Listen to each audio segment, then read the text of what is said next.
Perkenalkan, nama saya Yosef Maximus Taninas. Saya berasal dari UPBJJ UT Kupang, Program Studi Administrasi Negara. Pertama-tama, marilah kita mengucapkan syukur kepada Tuhan Yang Maha Esa atas penyertaan dan perlindungannya kepada kita hingga saat ini. Yang saya hormati Ibu Novidia Haryanti selaku tutor di kelas ini beserta teman-teman sekalian. Pada saat ini saya akan memaparkan apa itu virus corona. Virus corona atau Self-Acute Respiratory Syndrome coronavirus itu adalah virus yang menyerang sistem pernafasan. Penyakit ini akibat infeksi virus yang disebut COVID-19. Virus corona bisa menyebabkan gangguan ringan pada sistem pernafasan, infeksi paru-paru berat, hingga kematian. Self-Acute Respiratory Syndrome coronavirus 2 atau yang dikenal dengan nama virus corona adalah jenis baru dari coronavirus yang menular ke manusia.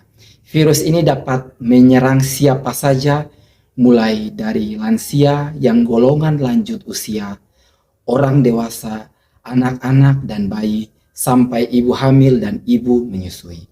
Infeksi virus corona ini disebut COVID-19 atau Coronavirus Disease 2019 yang pertama kali ditemukan di kota Wuhan, Cina pada akhir Desember 2019. Virus ini menular dengan sangat cepat dan menyebar hampir ke semua negara termasuk Indonesia hanya dalam waktu beberapa bulan saja. Hal tersebut membuat beberapa negara memberlakukan kegiatan lockdown untuk mencegah virus corona semakin meluas. Di Indonesia, pemerintah menerapkan kebijakan pemberlakuan pembatasan kegiatan masyarakat atau PPKM untuk menekan penyebaran virus ini. Di Indonesia, pemerintah menerapkan kebijakan pemberlakuan pembatasan kegiatan masyarakat atau PPKM untuk menekan penyebaran virus ini. Namun, saat ini kebijakan PPKM sudah dilonggarkan menjadi PPKM level 1 pada sejumlah wilayah, misalnya DKI Jakarta, Banten, dan Jawa Barat.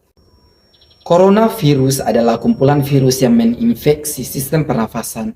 Pada banyak kasus, virus ini menyebabkan infeksi pernafasan ringan seperti flu. Namun, virus ini juga bisa menyebabkan pernafasan berat seperti infeksi paru-paru atau pneumonia.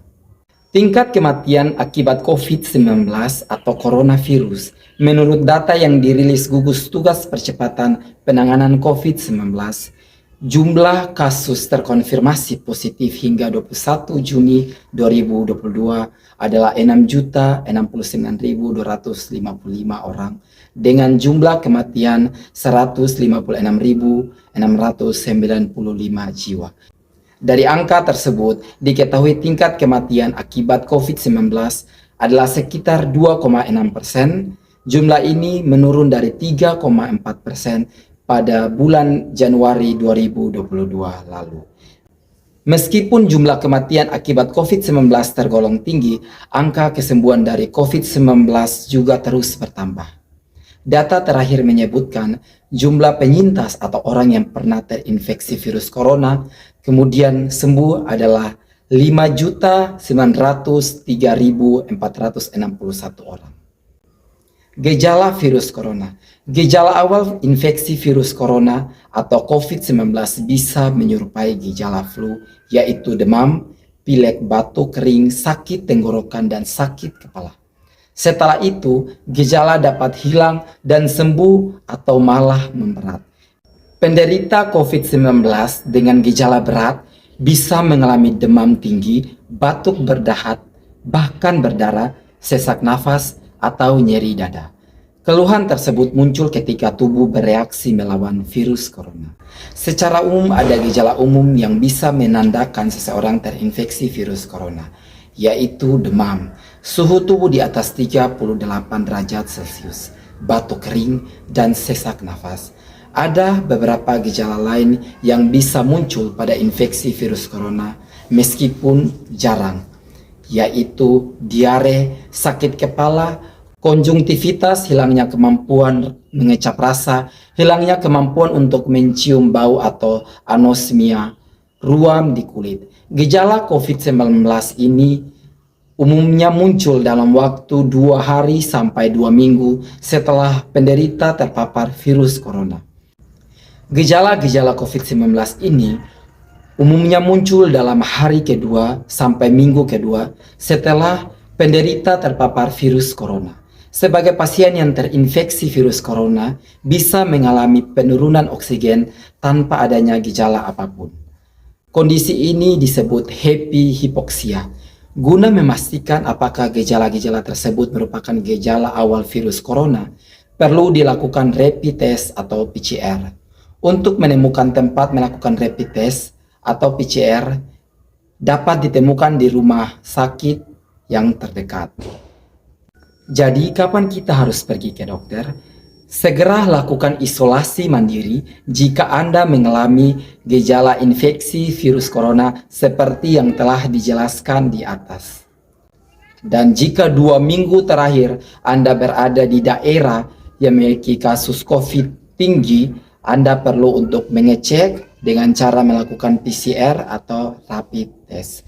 Bila Anda menduga telah terpapar virus corona tetapi tidak memiliki gejala atau hanya bergejala ringan, tidak perlu memeriksa diri ke rumah sakit.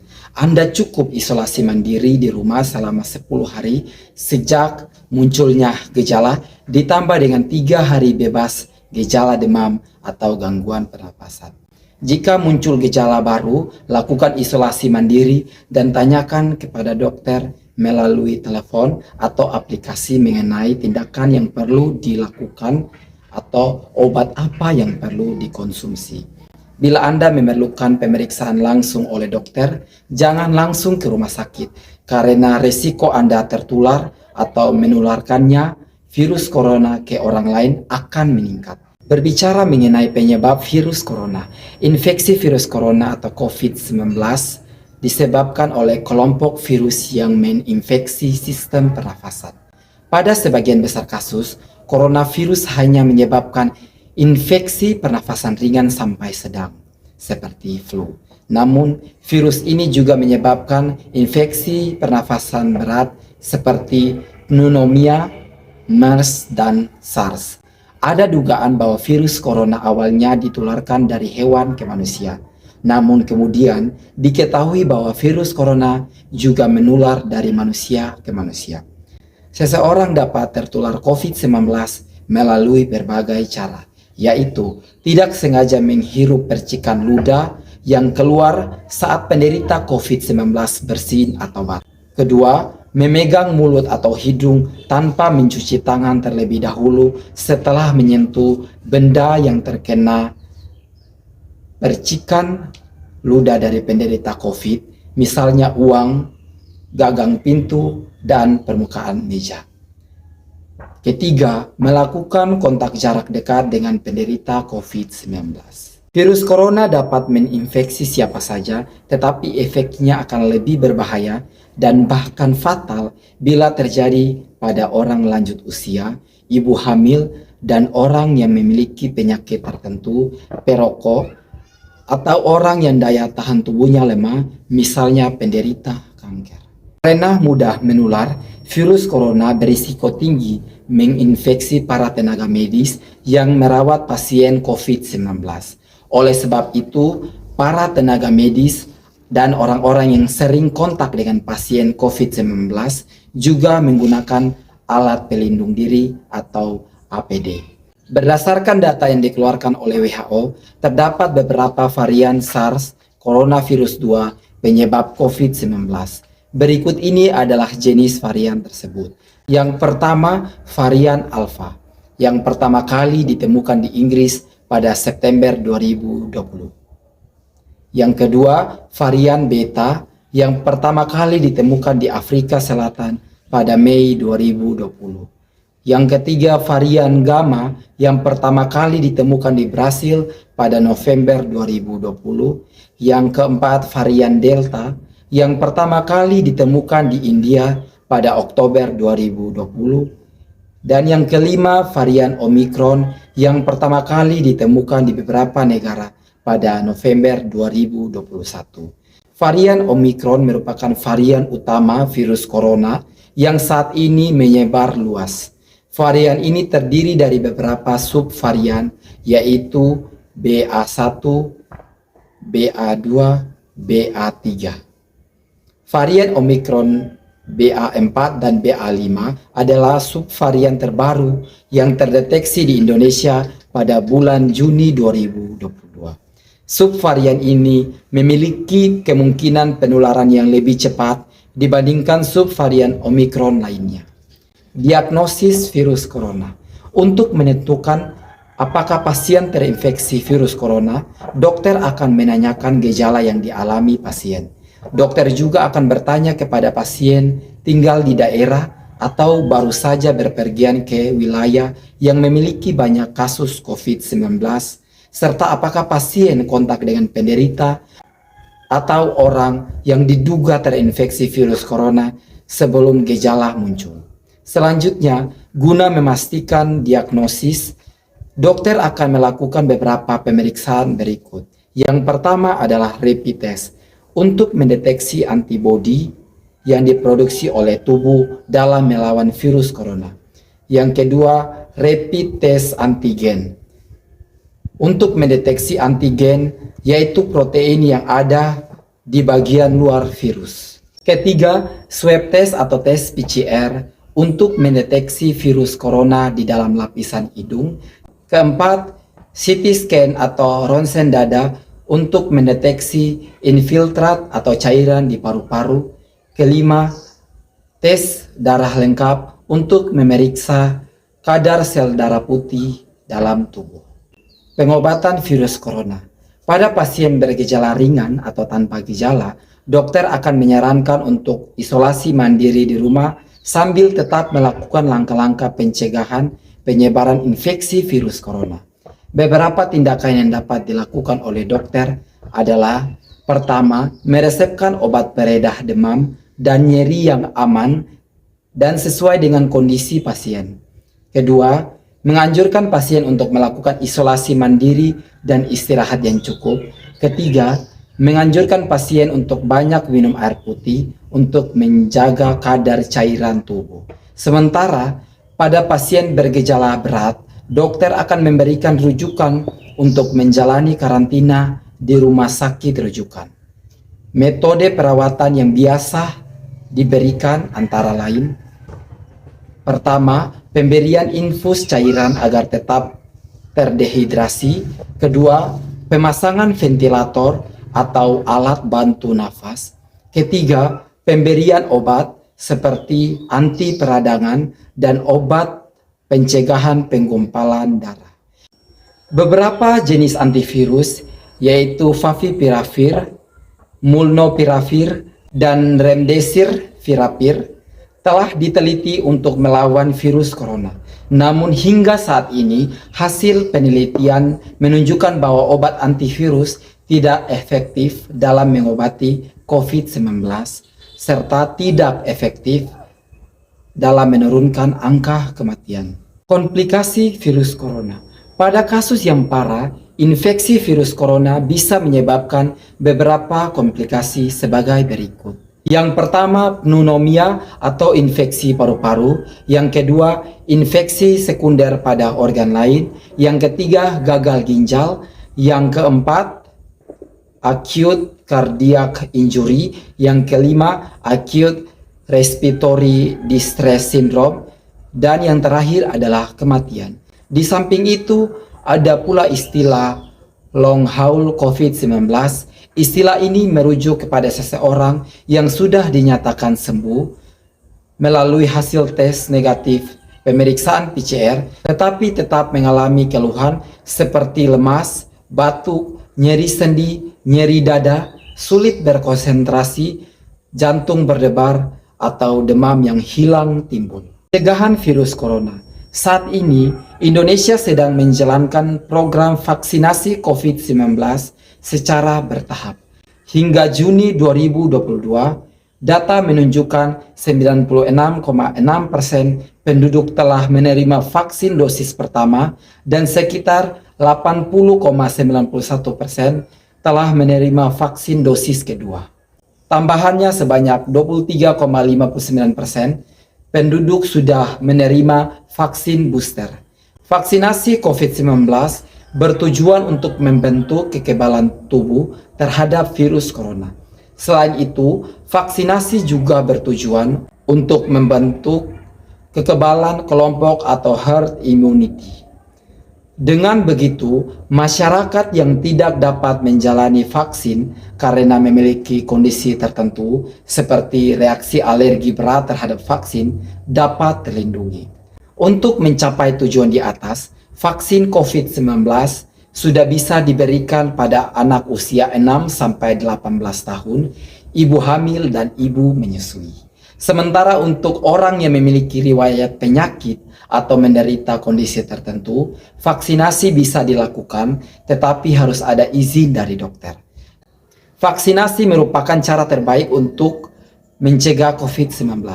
Namun Anda juga harus tetap menghindari faktor-faktor yang bisa menyebabkan Anda terinfeksi virus corona, yaitu Anda harus menerapkan physical distancing, yaitu menjaga jarak 1 meter dari orang lain dan jangan dulu keluar rumah kecuali ada keperluan mendesak. Gunakan masker saat beraktivitas di tempat umum atau keramaian, termasuk saat Anda pergi berbelanja bahan makanan atau mengikuti ibadah di hari raya. Rutin mencuci tangan dengan air atau sabun atau hand sanitizer yang mengandung alkohol minimal 60%, terutama setelah beraktivitas di luar rumah di tempat umum. Jangan menyentuh mata, mulut, dan hidung sebelum mencuci tangan. Tingkatkan daya tahan tubuh dengan menjalani pola hidup sehat seperti mengonsumsi makanan bergizi, berolahraga secara rutin, istirahat yang cukup, dan mencegah stres. Hindari kontak dengan penderita COVID-19 atau orang yang dicurigai positif terinfeksi virus corona. Tutup mulut dan hidung dengan tisu saat batuk atau bersin, kemudian buang tisu ke dalam tempat sampah. Jaga kebersihan lingkungan, termaksud benda-benda yang Anda sering sentuh. Untuk orang yang diduga terkena COVID-19, yang sebelumnya disebut sebagai orang dalam pemantauan maupun pasien dalam pengawasan, ada beberapa langkah yang bisa dilakukan agar tidak menularkan virus corona kepada orang lain, yaitu lakukan isolasi mandiri dengan cara tinggal terpisah dari orang lain untuk sementara waktu. Bila tidak memungkinkan, gunakan tempat tidur atau kamar mandi yang berbeda yang digunakan orang lain. Jangan keluar rumah kecuali untuk mendapat pengobatan.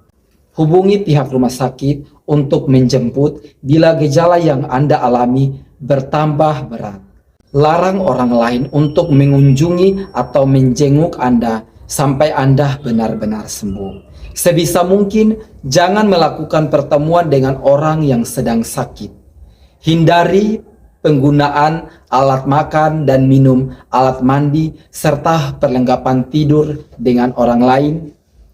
Pakai masker dan sarung tangan bila Anda sedang berada di tempat umum atau bersama orang lain. Gunakan tisu untuk menutup mulut dan hidung bila batuk atau bersin, lalu segera buang tisu ke tempat sampah. Perlu diketahui, kondisi-kondisi yang perlu ditangani langsung oleh dokter di rumah sakit seperti melahirkan, operasi, cuci darah, atau vaksinasi anak akan dilakukan dengan beberapa penyesuaian selama pandemi COVID-19. Tujuannya adalah agar Anda tidak tertular virus corona selama di rumah sakit. Oleh sebab itu, konsultasikan dengan dokter mengenai tindakan terbaik yang perlu Anda lakukan bila mengalami kondisi-kondisi di atas. Baik teman-teman semua dan Ibu Tutor, cukup sekian dari informasi yang saya paparkan dan uraikan mengenai COVID-19 atau coronavirus. Semoga bermanfaat. Terima kasih.